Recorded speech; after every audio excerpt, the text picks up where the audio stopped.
Insyaallah kita akan membahas pertanyaan masih seputar wudhu.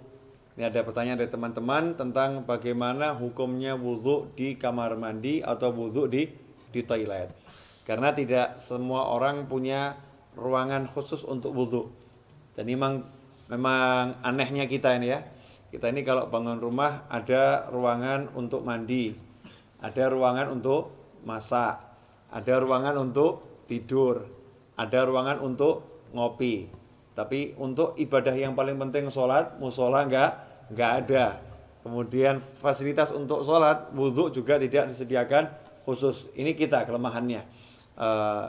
Menyikapi hal itu, maka timbul pertanyaan, kalau wudhunya tidak di ruangan khusus, ya tidak di ruangan khusus untuk wudhu atau enggak punya padasan. Kalau orang Jawa dulu punya padasan ya, gentong yang ada lubangnya di bawah, taruh di halaman untuk minum atau untuk wudhu.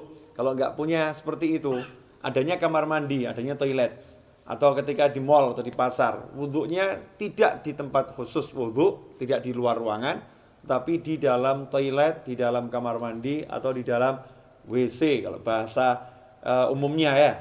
Kira-kira seperti apa? Sah tidak wudhunya? Kalau ditanya wudhunya sah atau tidak, maka wudhunya sah kalau memang syarat-syarat sahnya wudhu dipenuhi, kemudian hal-hal yang membatalkan wudhu tidak dilakukan, wudhunya sah-sah saja. Tetapi timbul masalah, orang wudhu itu ada sunnah-sunnah dan ada adab. Di antara sunnah-sunnahnya adalah membaca Bismillahirrahmanirrahim di awal wudhu seperti yang sudah dijelaskan. Kemudian nanti ada doa setelah wudhu. Dan ada adab-adab yang diajarkan oleh para ulama. Ada ulama-ulama yang menyusun doa-doa ketika basuh wajah, doa ketika berkumur, doa ketika membasuh tangan, doa ketika membasuh kaki, seperti yang dijelaskan oleh Imam Ghazali dalam kitabnya Bidayatul Hidayah. Jadi memang doa-doa itu tidak diajarkan Rasulullah SAW, tapi orang diajarkan untuk berdoa kapanpun ya. Apalagi kalau doa ini dari para ulama. Lantas bagaimana kita mau membaca doa di dalam kamar mandi? Atau kita mau membaca Bismillahirrahmanirrahim sedangkan di dalam kamar mandi. Sementara kita ketahui Nabi kita Muhammad SAW mengajarkan agar kita tidak membaca lafzul jalalah, asma Allah, atau ayat-ayat Al-Quran, atau doa-doa di dalam toilet, di dalam kamar mandi. Emang apakah ada sumber hadisnya? Ada. Kita semua tahu baginda Muhammad SAW itu punya cincin. Ya, punya cincin. Khatiman min fiddah, dari perak. Ya, Rasulullah punya cincin dari perak, yang cincin itu fungsinya sekaligus sebagai stempel. Ya, fungsinya sebagai stempel. Dulu Rasulullah SAW tidak punya cincin, tidak punya stempel. Tapi ketika sahabat mengatakan, nih raja-raja yang pembesar-besar non-muslim itu kalau dapat surat, tidak ada stempelnya tidak mau terima. Ya, mereka tidak akan menerima surat kalau nggak ada stempelnya. Rasul pun mengikuti, kalau begitu buatkan saya stempel.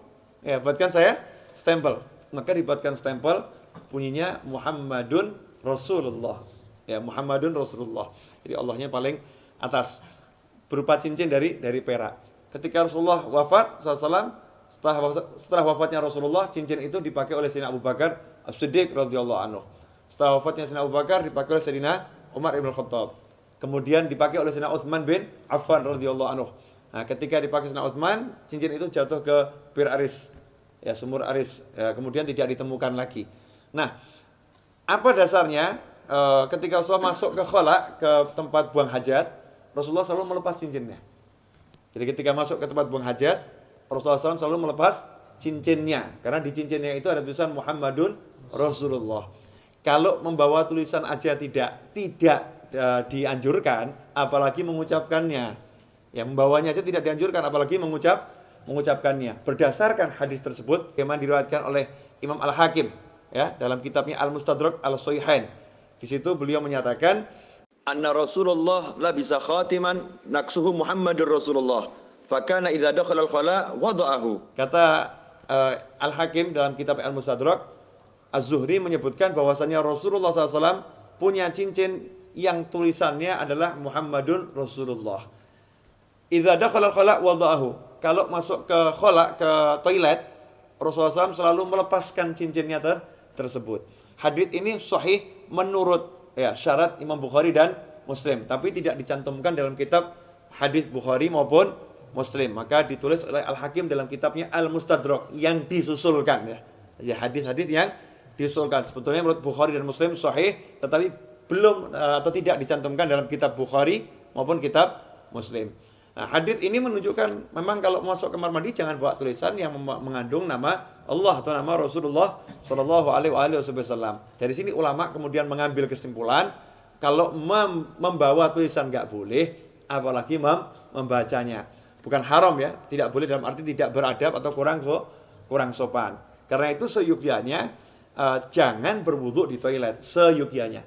Cari tempat wudu yang memang betul-betul untuk wudu. Kalau tidak adanya toilet, barulah silahkan wudu di toilet atau di kamar mandi atau di WC. Tapi kalau wudu di kamar mandi, toilet atau WC, jaga adabnya. Apa adabnya itu? Ya satu, jangan membaca asma Allah. Cukup dibaca di dalam hati. Lantas bagaimana dengan doa setelah wudu? Ya doanya dibaca di luar kamar mandi. Jadi selesai wudu langsung keluar baca doa setelah wudu. Atau bismillahnya dibaca di luar dulu. Bismillahirrahmanirrahim, masuk langsung wudu juga. Nah, dengan begitu maka sunnahnya tidak hilang, tetap bisa melaksanakan sunnah-sunnah yang dianjarkan oleh Nabi Muhammad Sallallahu Alaihi Wasallam. Insyaallah sedikit ini barokah dan jangan kemudian jadi jalan justru. Oh berarti wudu di toilet gak apa-apa. Oke deh, kita wudunya di toilet aja ya. Jangan seperti itu.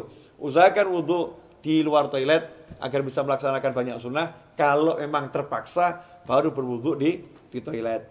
Wal afu minkum. Wassalamualaikum warahmatullahi wabarakatuh.